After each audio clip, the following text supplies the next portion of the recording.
At 94 years old, Clint Eastwood is still directing films. Not out of passion, not for money, but because stopping means facing something he spent his entire life avoiding. Silence. 5 Oscars, 50 films as director, 7 decades of cinema. The man who turned silence into menace. Who made the Western an immortal myth. Who became the very definition of American masculinity. Dirty Harry. The man with no name. William Money. Characters that never die. But there's a price Hollywood doesn't show. 7 children scattered across 5 different women. Marriages destroyed. Kids kept secret for years. Lovers who became lawsuits and a loneliness so deep that friends whisper. Clint doesn't know who he is if he's not working. The lone cowboy conquered everything. But conquering everything means losing what? How did the actor Hollywood swore would never be a star build an empire from rejection and ice? And why did a man who created films about human connection never learn to connect himself? Before we answer, we need to go back long before the Oscars. Long before Dirty Harry, to the years when Clint Eastwood was invisible, rejected, and considered too slow to ever matter. Because the legend began in the most unlikely place, absolute defeat. Clint Eastwood's first stage was not a sound stage bathed in Hollywood lights, but the back roads of Depression-era America, where survival meant constant motion and stability was a luxury no one could afford. Born May 31st, 1930 in San Francisco, he arrived into a country collapsing under economic ruin. His father, Clinton Sr., a manufacturing worker and steel worker, chased disappearing jobs across California like a man hunting ghosts. His mother, Margaret Ruth, held the family together with sheer will, moving from town to town, school to school, never settling long enough for roots to take hold. By the time Clint reached his teens, he had lived in Sacramento, Pacific Palisades, Piedmont, and a dozen forgotten towns in between. Each new school meant new faces that never became friends, new teachers who never remembered his name. He was always the new kid, always on the margins, always invisible. I was shy, really shy, he would later admit. A confession that seems impossible for the man who would one day stare down outlaws and corrupt cops without flinching. I didn't fit in anywhere. I was just there. At Oakland Technical High School, Clint was the tall, awkward kid in the back row. Not the athlete, not the scholar, not the charmer. He scraped through classes, worked odd jobs, gas stations, lumber yards, firefighting crews during summers, and learned early that no one was coming to save him. If he wanted anything, he would have to take it himself. At 21, the draft came. The Korean War was raging, and Clint Eastwood, who had barely figured out what he wanted from life, suddenly found himself in uniform. He was assigned to Fort Ord in California, not shipped overseas to freezing trenches and gunfire, but the experience marked him. The military didn't make him a warrior. It made him disciplined, patient, and quietly observant. It was during a military swim that death came close. A Navy bomber plane he was aboard crashed into the Pacific. Clint and the pilot had to swim miles through freezing water to reach shore. Years later, he would recall it with eerie calm. I just kept swimming. What else could I do? That phrase, "what else could I do?" would become the silent mantra of his entire life. When Clint returned to Los Angeles in 1953, he was 23, directionless, and working construction and odd jobs to survive. Hollywood was a distant dream, a shimmering mirage visible from the valley, but impossibly far. He had no training, no connections, no money. What he did have was height, a lean frame, and a face that seemed carved from stone. A cameraman at Universal noticed him and suggested he try acting. It sounded absurd. Clint had never acted, never even considered it. But desperation opens doors. Ambition never could. He enrolled in acting classes at Los Angeles City College, studying alongside others just as hungry, just as invisible. Universal Pictures signed him to a contract in 1954. It should have been the breakthrough. Instead, it became 7 years of humiliation. He was cast in forgettable bit parts. A lab assistant here, a Navy pilot there, a cowboy with 2 lines of dialogue. Roles so small his scenes were often cut before the film even premiered. Directors found him stiff. Producers found him slow. Executives whispered he would never be a star. One particularly brutal assessment delivered by a Universal casting director became legend. "You have a chip on your tooth. Your Adam's apple sticks out too far, and you talk too slow." The message was clear. "You don't belong here." In 1955, Universal dropped his contract. Clint Eastwood, now 25, was back to nothing. While James Dean was burning bright and Marlon Brando was rewriting the rules of screen acting, Clint was just another tall, awkward nobody Hollywood had chewed up and forgotten. He took small TV roles, guest spots on Highway Patrol, Navy Log, bit parts that paid barely enough to cover rent. His wife, Maggie Johnson, whom he had married in 1953, worked to keep them afloat. Some nights, Clint admitted later, he wondered if he was chasing a fantasy that would never arrive. But he didn't quit. Not because he believed in himself. He wasn't sure he did, but because he genuinely didn't know what else to do. Acting was all he had left. Then in 1958 came the audition that would change everything. Rawhide, a TV Western looking for a young, rugged cowboy to play second fiddle to the lead star. Clint tested. He didn't dazzle. He didn't charm. He just stood there quiet and steady. And somehow that was enough. He was cast as Rowdy Yates, the ramrod on a cattle drive. For 7 seasons and 217 episodes, Clint rode across black and white prairies, learning his craft in front of millions of viewers who barely noticed him. He was not the star. He was dependable, invisible, exactly where Hollywood wanted to keep him. But inside, something was shifting. Watching directors work, studying camera angles, absorbing the rhythm of storytelling. Clint was no longer just acting. He was learning how to build a career on his own terms. By 1964, Rawhide was fading and Clint Eastwood, now 34, was facing obsolescence. TV cowboys were dying out. Movies wanted method actors, not stiff ranch hands.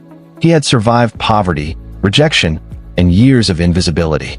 But Hollywood's verdict remained unchanged. Clint Eastwood would never be a star. That verdict was about to be shattered by a cigar, a poncho, and a director in Italy who saw something no one else could. In 1964, when Sergio Leone called with an offer to star in a low-budget Western to be shot in the deserts of Spain, every agent and executive in Hollywood had the same advice for Clint Eastwood. Don't do it. Italian Westerns were considered jokes. Cheap knockoffs with dubbed dialogue, ridiculous plots, and production values barely above home movies. Going to Europe to make a spaghetti Western wasn't a career move. It was career suicide. Stars didn't go to Italy to become famous. They went there to disappear.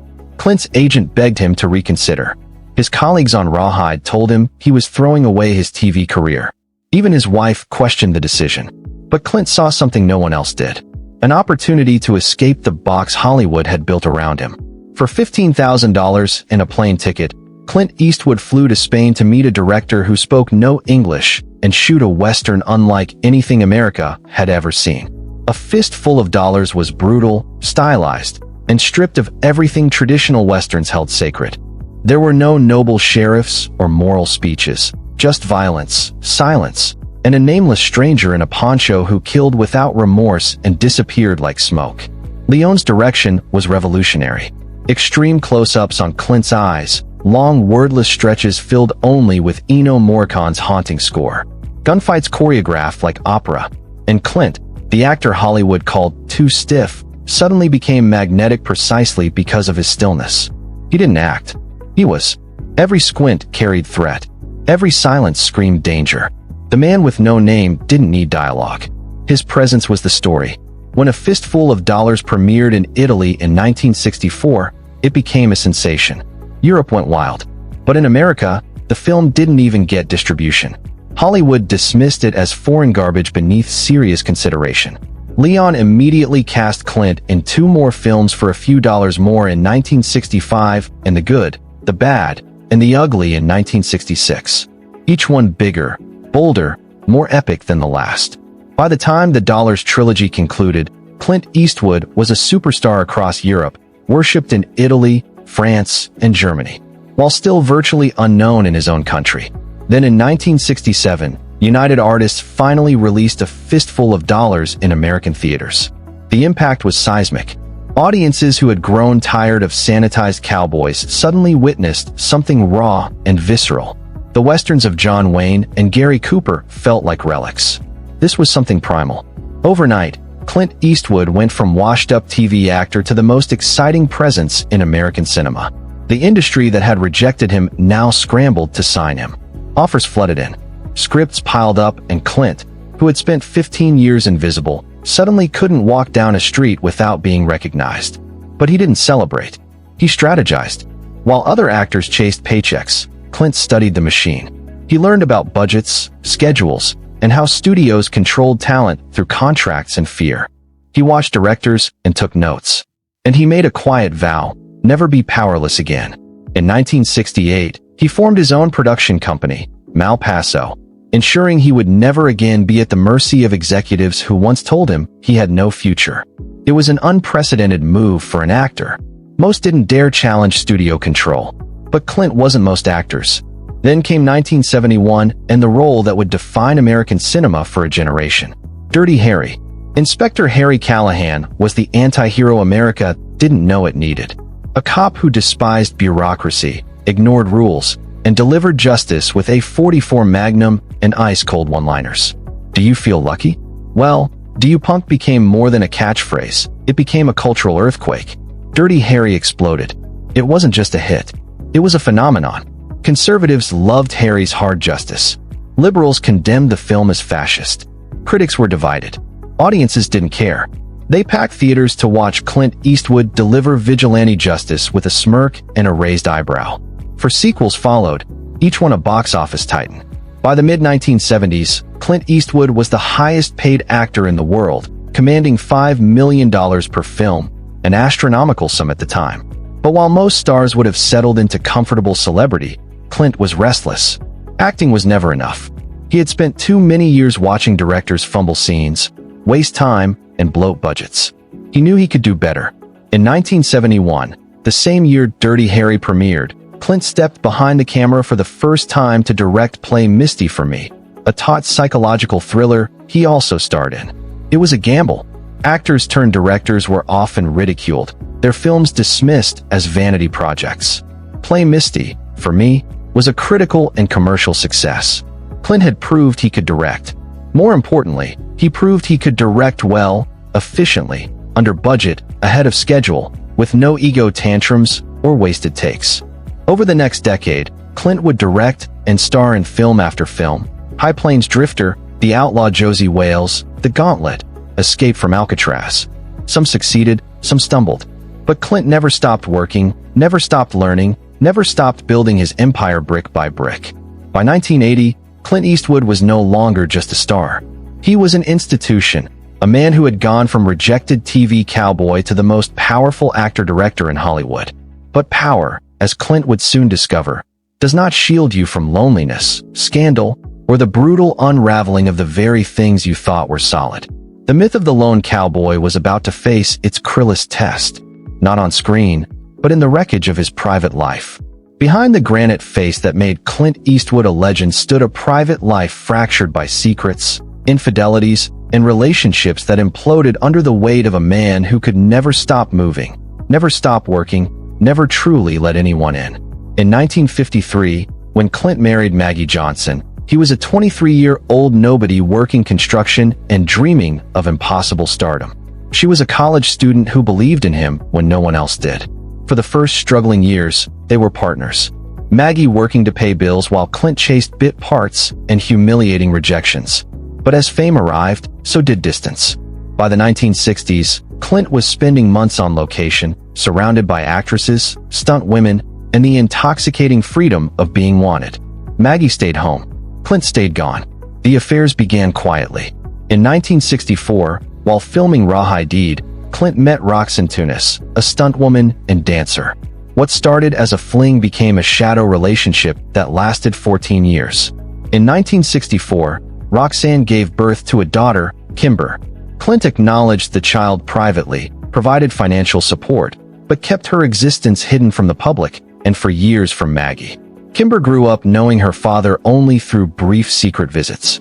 A man who appeared, played dad for an afternoon, then vanished back into his other life. "I always felt like a secret," Kimber would later admit. A devastating confession that revealed the cost of being born into Clint's carefully compartmentalized world. Maggie discovered the affair, discovered Kimber, but stayed. Divorce in Hollywood carried stigma, and Maggie still hoped the man she married might return. He never did. By the 1970s, Clint's infidelities were an open secret on every set he worked. Then came Sandra Lawcatch, an actress he met on the set of The Outlaw Josie Wales in 1975. She was married. He was married. Neither seemed to care.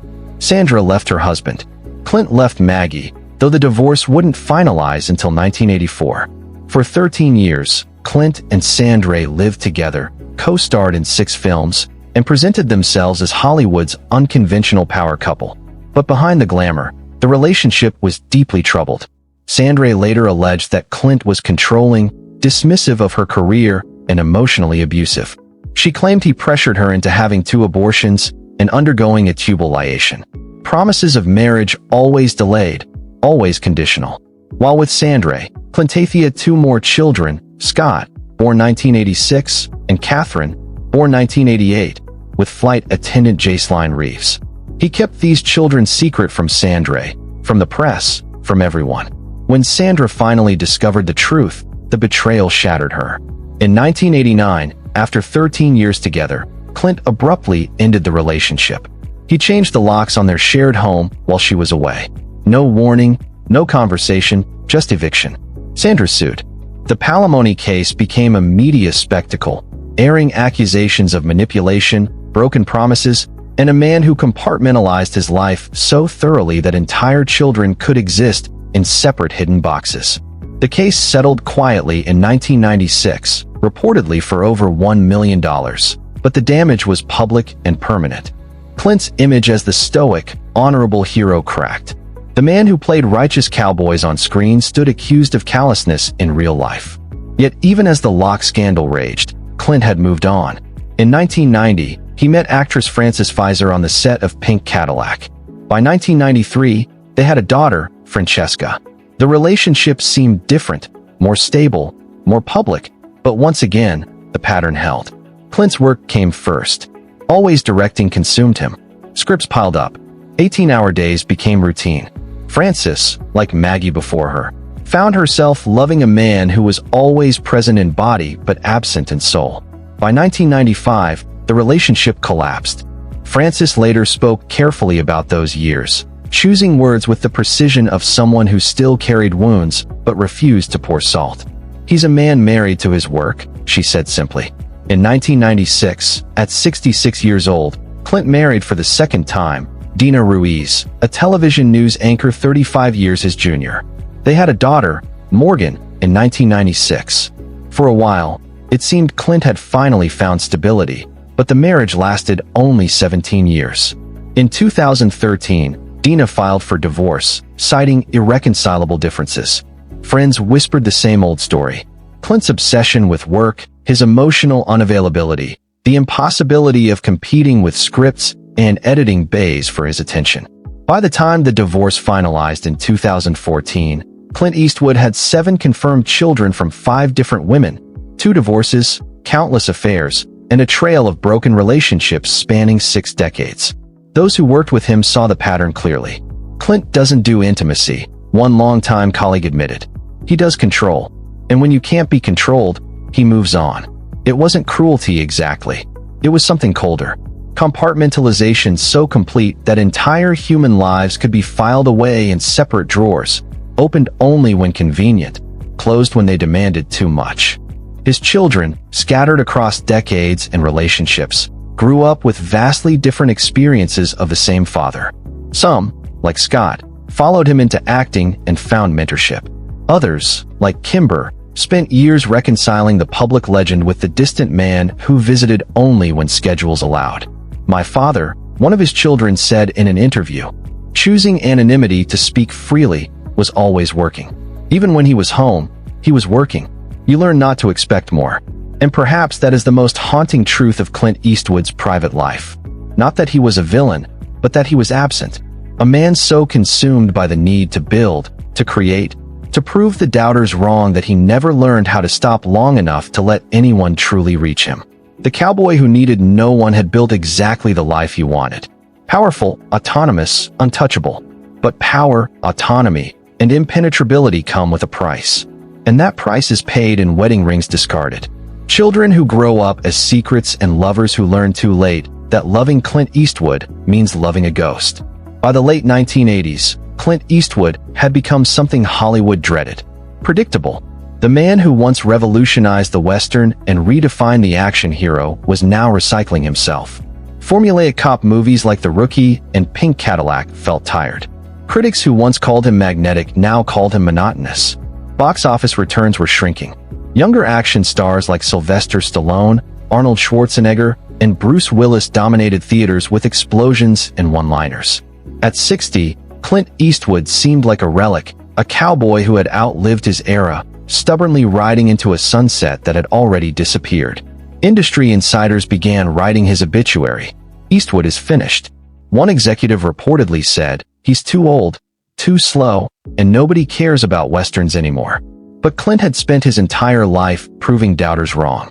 And in 1992, he delivered not just a comeback, but a masterpiece that would redefine his legacy forever. Unforgiven. Unforgiven wasn't just another Western. It was a funeral for everything Westerns had pretended to be. Noble gunslingers, no heroic showdowns, just broken men haunted by violence, clinging to myths they no longer believed. Clint played William Money, an aging killer who had buried his guns and his past, trying desperately to live clean on a failing pig farm. When violence calls him back, he discovers that redemption is a lie, and that some sins stain too deep to ever wash away. The film was dark, morally complex, and brutal in its honesty. It deconstructed every cowboy Clint had ever played, the man with Nome, Dirty Harry, Josie Wales, and asked a question Hollywood had avoided for decades. What happens to killers when the cameras stop rolling? Warner Brothers was nervous. Test audiences found it slow and depressing. Executives wanted reshoots, wanted a clearer hero, wanted Clint to be Clint again. He refused. Unforgiven premiered in August 1992 to stunned reviews. Critics who had dismissed Clint for years suddenly saw him as an artist. The film wasn't just good, it was profound. Audiences expecting a typical Eastwood shoot 'em up instead witnessed a meditation on violence, aging, and regret. The box office was strong, but the real earthquake came in 1993 when Unforgiven swept the Academy Awards. Best Picture, Best Director, Best Supporting Actor for Gene Hackman, Best Editing, for Oscars. Clint Eastwood, the actor once told he talked too slow and would never be a star, stood on stage holding the Best Director trophy. At 62, he had done what few actors ever achieve. He had forced the industry to see him not as a commodity, but as a filmmaker. The victory was more than professional. It was personal vindication. Every rejection, every sneer, every year of invisibility, all of it had led to this moment. But Clint didn't rest. While other directors might have coasted on Oscar glory, he doubled down. Over the next 2 decades, he directed film after film, each one probing deeper into themes of loss, regret, and the cost of violence. Mystic River in 2003 examined childhood trauma and how pain echoes across lifetimes. Sean Penn and Tim Robbins both won Oscars for their shattering performances under Clint's restrained direction. Then came Million Dollar Baby in 2004, a boxing film that wasn't about boxing at all, but about surrogate family, impossible choices, and mercy in the face of unbearable suffering. Clint directed, scored, and starred opposite Hilary Swank in one of the most emotionally devastating films of the decade. When the Academy Awards arrived in 2005, Million Dollar Baby dominated Best Picture, Best Director, Clint's second, Best Actress for Swank, Best Supporting Actor for Morgan Freeman, for Oscars. Lightning had struck twice. Clint Eastwood was no longer just respected. He was revered. The same critics who once mocked him now wrote essays analyzing his visual minimalism, his refusal of melodrama, his trust in silence. In 2006, he did something even bolder. He directed Flags of Our Fathers and Letters from Iwo Jima, 2 companion films about the Battle of Iwo Jima, one from the American perspective, one from the Japanese. Letters from Iwo Jima, filmed entirely in Japanese with Japanese actors, became one of the most acclaimed war films ever made. It earned Clint his 5th Oscar nomination for Best Director at age 76. The irony was almost too perfect. The man who built his career playing American heroes was now humanizing America's enemies, refusing easy patriotism, demanding audiences see war through the eyes of those we once demonized. Over the next 15 years, Clint continued, Gran Torino in 2008, American Sniper in 2014, Sully in 2016, Richard Jewell in 2019, Cry Macho in 20121. Some soared, some stumbled, but he never stopped. By his 90s, Clint Eastwood had become the elder statesman of American cinema. A living legend, still directing, still working, still refusing to retire. And yet the artistic depth he achieved on screen stood in stark contrast to the emotional distance he maintained in life. He could craft films of profound empathy, exploring grief and regret with surgical precision. But those closest to him often described a man incapable of the very vulnerability his films demanded. One collaborator put it bluntly: Clint understands human pain intellectually. He can film it beautifully, but he doesn't feel it. Not his own, not others. The contradiction haunted him. His films asked questions about redemption, connection, and the weight of the past. But Clint seemed to live as if the past didn't exist. Relationships discarded, children compartmentalized, intimacy avoided. Unforgiven ended with money riding away alone, unable to escape what he had done. In many ways, Clint had become money. A man who had killed his old self, achieved everything he wanted, and yet remained isolated, untouchable, forever alone. Perhaps that was the price of becoming a legend. You transcend humanity, and in transcending it, you lose the very thing that makes life worth living. For decades, Clint Eastwood's politics had been an open secret in Hollywood. Libertarian in philosophy, Republican in registration, fiercely independent in spirit. He supported gun rights, small government, and individual responsibility. He served as mayor of Carmel by the Sea, California from 1986 to 1988, running on a platform of cutting red tape and protecting local businesses. Most of Hollywood shrugged. Clint was Clint. His films rarely preached. His characters embodied self-reliance and skepticism of authority, values that transcended party lines. Conservatives loved Dirty Harry's vigilante justice. Liberals praised Unforgiven's critique of violence. Everyone could claim him. But in 2012, that fragile neutrality shattered in the most bizarre 12 minutes of Clint Eastwood's public life. On August 30th, 2012, at the Republican National Convention in Tampa, Florida, 82-year-old Clint Eastwood walked onto the stage to endorse Mitt Romney. The crowd erupted. An American icon, the embodiment of rugged masculinity and no-nonsense strength, was about to deliver what everyone assumed would be a powerful, dignified speech. Instead, Clint brought out an empty chair. He placed it center stage and proceeded to have a rambling, improvised conversation with an invisible President Obama sitting in the chair. He criticized Obama's policies, scolded the imaginary president for broken promises, and at one point suggested Obama was telling Romney to go himself. The audience, confused at first, eventually cheered. But watching at home, millions of Americans, including many of Clint's longtime admirers, sat in stunned disbelief. Twitter exploded. Eastwood, an empty chair, trended worldwide. Memes flooded the internet within minutes. Comedians had material for months. Even conservatives who agreed with Clint's politics cringed at the delivery. The Obama campaign responded with a now iconic tweet. A photo of the president sitting in his official chair with the caption, "This seat's taken." It was a humiliation unlike anything Clint had faced. Not a box office flop, not a bad review, but a public moment so awkward, so widely mocked that it threatened to eclipse decades of achievement. Democrats who had once admired him felt betrayed. How could the director of Letters from Iwo, a film about empathy across enemy lines, reduce political discourse to shouting at furniture? Progressives who loved Million Dollar Baby suddenly saw Clint as another out-of-touch conservative billionaire. Even some Republicans distanced themselves. It was unfortunate. One GOP strategist said diplomatically, the kind of careful language used when your celebrity endorser becomes a liability. Clint didn't apologize. In interviews afterward, he doubled down. If somebody's dumb enough to ask me to go to a political convention and say something, they're going to have to take what they get, he told the Carmel Pinecone. It was classic Clint, defiant, unapologetic, utterly unwilling to bend to public pressure. But the damage was done. The controversy exposed a deeper contradiction at the heart of Clint's public image. His most beloved characters, the nameless drifter, Dirty Harry, William Money, Walt Kowalski, and Gran Torino were working-class men battling corrupt systems fighting for dignity against indifferent elites. Yet Clint himself was a multi-millionaire supporting candidates and policies that critics argued hurt the very people his characters represented. Tax cuts for the wealthy, deregulation that favored corporations, opposition to unions. Progressives pointed to the irony with fury. How could the man who directed J. Edgar, a nuanced portrait of institutional power, run amok, support unlimited corporate money in politics? How could the filmmaker who showed Japanese soldiers as fully human turn around and mock a sitting president like a prop? Conservatives, meanwhile, celebrated his willingness to speak out in an industry that punished conservative voices. Eastwood has guts. One right-wing commentator wrote, "He doesn't care what Hollywood thinks."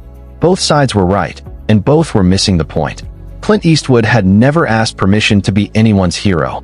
He had spent 70 years doing exactly what he wanted when he wanted, answering to no one.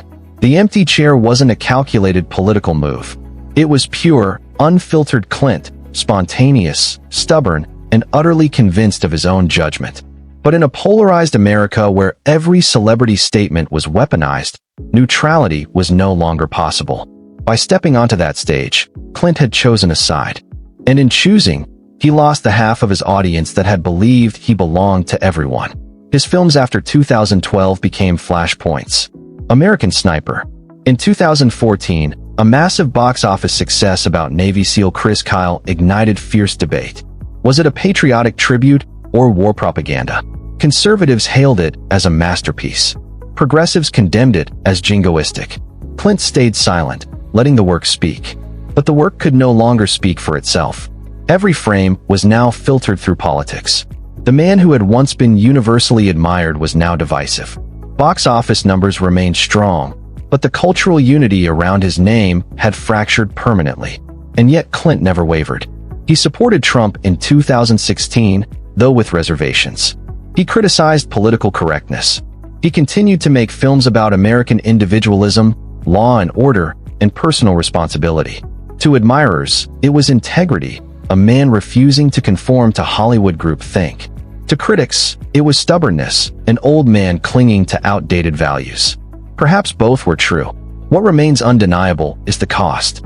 Clint Eastwood, who had once been claimed by both sides of the political spectrum, became in his final decades a symbol claimed only by one. The empty chair became his legacy's shadow. A moment of absurdity that revealed a man who had lived his entire life refusing to be anything other than exactly who he was, regardless of who it alienated. In the end, Clint got what he always wanted, total independence. But independence carried to its extreme becomes isolation. And isolation, however principled, is still lonely. In 2021, at 91 years old, Clint Eastwood did something almost no one in Hollywood believed possible. He directed, produced, and starred in Crime Macho, a quiet western about an aging rodeo star tasked with bringing a young boy home from Mexico. The film was a box office disappointment. Critics called it slow, sentimental, a shadow of his former work, but those who looked closer saw something else entirely. A meditation on regret, second chances, and the question that haunts every restless soul. When do you finally stop running? In one scene, Clint's character Mike Milo tells the boy, "I used to think I had all the answers. Then I got older and realized I don't even know the questions anymore." It felt less like a line from a script and more like a confession. Because at 94, Clint Eastwood is still working, still directing, still refusing to retire. Even as his body betrays the willpower that has carried him through 7 decades of cinema, his gait is slower now.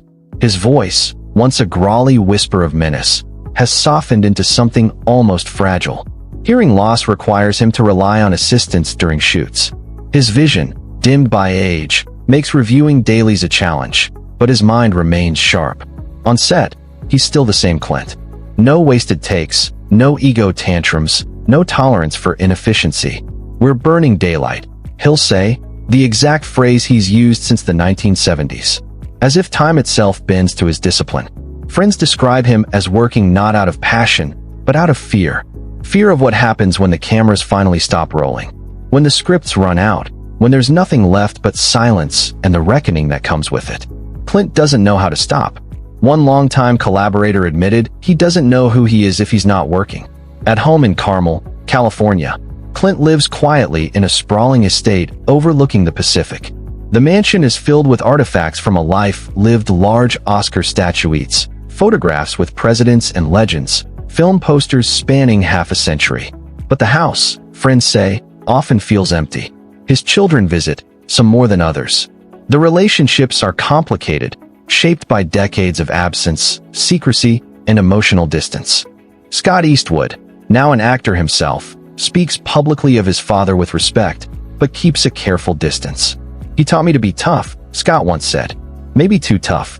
Kimber, the daughter born in secret to rocks in Tunis, has reconnected with Clint in recent years. She speaks of forgiveness, but also of wounds that never fully heal. "You can't get back the years," she said in an interview.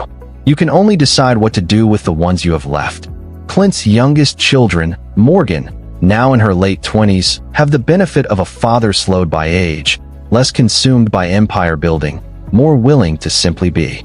But even they describe a man who struggles with intimacy, who connects through silence rather than words.